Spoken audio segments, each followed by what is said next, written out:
the Warriors locked into 10th, every single seed is still in play. So let's get to maybe the most important game of the night, the Rockets and Sun. Again, everybody jockeying here for playoff positioning, and maybe they took this one a little bit more seriously because more than 9 months since being traded to Houston, this was Kevin Durant's return game. The crowd was ready, and they didn't forget because on January the 5th, Durant, he hit that go-ahead three with just a second left, and he said, "Get out of here," to Phoenix. So he's back in a house he knows very, very well here, Mr. Renhurst. Yeah, this game had a lot going for it, and that move right there was one of the things. Yeah, that nasty.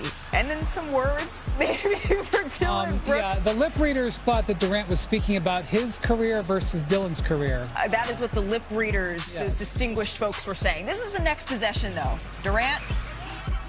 Ooh. Devin Booker, he had something to say about it. There's a lot of conversation happening here. Devin's not afraid to talk to the refs, McMahon. Is loving it. Very next possession here. There you go. Oh, that's how you handle the villain. Whoa. So things get a little bit chippy here as Jayshawn Tate had a hard screen. Going ahead to the fourth quarter, the Rockets at 3. Amen Thompson, slippery eel, as Kendrick Perkins would say, inside for the jam. And then a few minutes later, off the Suns' turnover, the Rockets coming out in transition. Thompson finishes the lob, and it's all Houston the rest of the way. One more. Yeah, we're just about getting to the end. Durant fired about clutch time tonight. Up after this one. He finished with 24 as the Rockets get the win. Here's Kevin Durant on Dillon Brooks' impact after the game. What's the lip reading say there? I think I know. I don't think about other guys when I play. But I'm glad you did. I think he needed it more than I did. You know what I'm saying?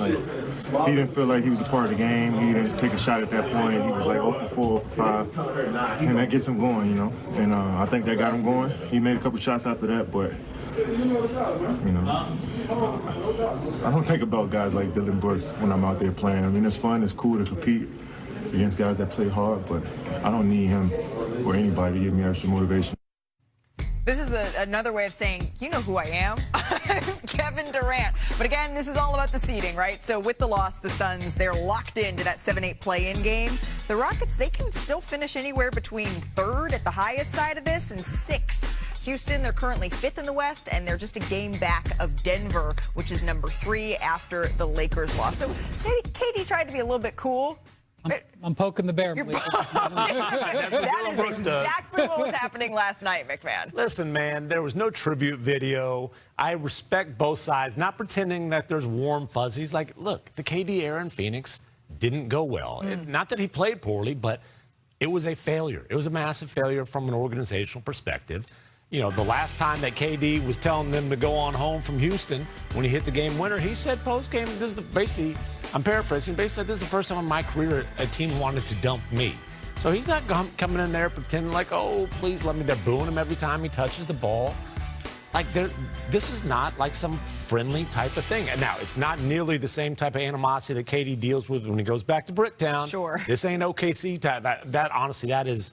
There's some hatred there, but it's not warm fuzzies. Yeah, it's not warm and fuzzy, but I'm not sure at the end of the day it matters, other than the fact I do think it's a little odd with all the people who get tribute videos these days.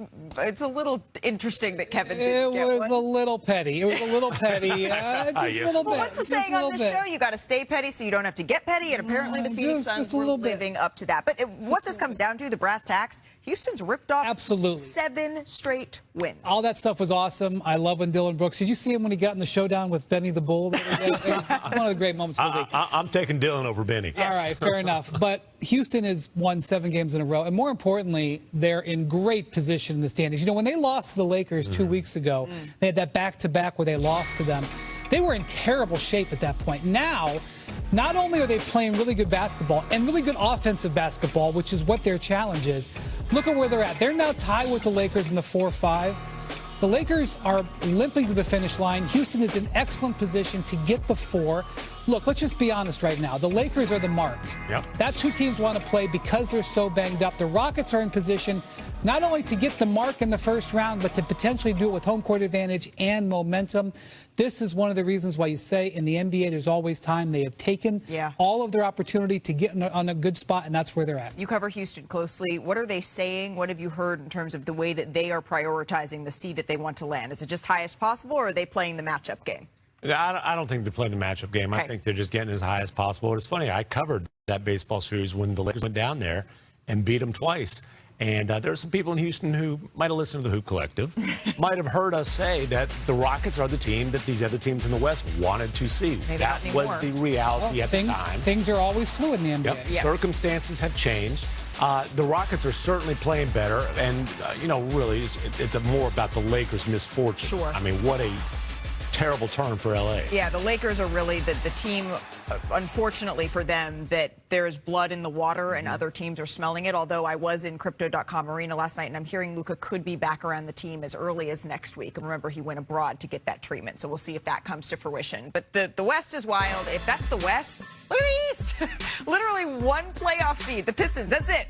That's the only thing that's been decided, that they're the #1 seed. And we only have 3 games left to play. And Detroit, they're the 1 seed, and they also just got some great news to celebrate because Cade Cunningham is expected to make his return to the lineup tonight against the Milwaukee Bucks. He's missed, remember, the last 11 games with a collapsed lung that he got diving on the floor for a ball against the Washington Wizards. So the Pistons, they have the top seed locked up. Now Cade is coming back, but knowing that they already have that seeding, what is the plan for Cade for this final couple of games? Well, obviously they didn't have to bring him back. They could very easily have just let him have the time, but if he's healthy enough to do it, I think they want to reintegrate him because, quite frankly, even though they have played very, very well with him out, which has actually really impressed me and actually got me to more believe in their chances, they have changed some things up. They've changed some of the things how they've run their offense. I think they'd like to get back into the flow a little bit because once their season ends, the end of this weekend, they're going to not only wait a week, they're going to wait potentially 4 days to find out who their opponent is. So he might as well use these times to try to get some reintegration. Yeah, chip off some rust. Hopefully he can get a little bit of a rhythm before the layoff for the play-in. Yeah. Now, this is not about chasing awards. He's not going to be eligible for that. Frankly, he got screwed out of that by the 65-game rule. The silver lining, though, of Cade missing that time, as you mentioned, the Pistons played well without him. A major reason is because Dennis Jenkins, a guy who started the season on a 2-way, earned a standard deal, really played well as the primary initiator, as their primary creator. And the biggest question about the Pistons all season long is who other than Cade Cunningham can create offense. Yep. And we might have gotten some answers during this time that Cade Cunningham, unfortunately, was sidelined. Yeah, and when you look at certainly getting out of the East, that depth is going to be needed. But watching the Oklahoma City Thunder and seeing that the lineup that they started, the garbage time fourth quarter minutes could have gone on to win a play-in game, they're absolutely going to need that talent up and down the roster if, in fact, they are going to be the team that represents the East and comes out of the NBA Finals. A little lower down the standings, though. You hear that? Oh, they're swarming. The Buzz City Killers, they were back in Boston, and last time they were there, they rolled the Celtics by 29 points here. So we all expected a good one, and especially early on, we were not disappointed. And as much as we talk here about what the rookie is able to do, LaMelo Ball, he's found something, Brian. Yeah, not only is he being a shot maker, which he's been his whole life, but he's also been a creator for his teammates, and I think that should get more attention. I thought you were going to say a baller, shot caller. You know I wouldn't say Jaylen Brown muscling his way inside with the answer there. And then under 4 minutes left in the second quarter here, Con Knipple. First, let's take a look at Jason Tatum there. Looks pretty light on those feet. Hey, nice little step back. Over Brandon Miller. And then here, Jaylen Brown gets inside. Nice little fadeaway. So next up for Boston, Madison Square Garden. Here's Jason Tatum. Yeah, I thought about it. I'm not like thrilled to go back and play there. Last time I played there, obviously it was a traumatic, experience for me. Obviously I knew at some point I would have to, get over that hurdle and, play there again. So it's gonna have to be this Thursday, but it's not like I'm thrilled about it, but it's part of it. I decided to come back and play, so just another game on the schedule. Oof. It's honestly, it's hard for me to even watch the replays of that injury and really the honesty there from Jason Tatum. I can't imagine going back and trying to face that. Brian. I appreciate that because he was in that training room, for example, when he got staring at that same ceiling. I can't relate to being Jason Tatum, but I can relate to being in a spot where something bad's happened. You don't want to go back. I will say this about this happening in New York. While this was a terrible thing that happened, and it was an event that significantly altered his life, the fact that it had happened in New York actually has an incredible finish. And so you want to say, when did he start recovering? He started recovering within 12 hours of having the injury. Because he was already in New York, he was able to literally go down the street to the hospital for special surgery and get the surgeon, Martin O'Malley, who would be the choice surgeon to get this done. He was able to have this surgery within a day, within hours. And when you're having an Achilles repair, I am not an orthopedic surgeon, but I read and am told that it makes a difference with the speed. And the fact that this happened in New York was actually part of the reason why he was able to recover so well. So I don't know. There's maybe, as you said, a silver lining. One thing is that his doctor being down the street helped this situation. There have been 11 months of Jason Tatum jumping hurdles here, right? Starting the second that it happened, there have been physical hurdles, there have been emotional hurdles, there have been psychological hurdles. This is another significant psychological hurdle. The way that he has attacked the 11 months, the way that he has come back.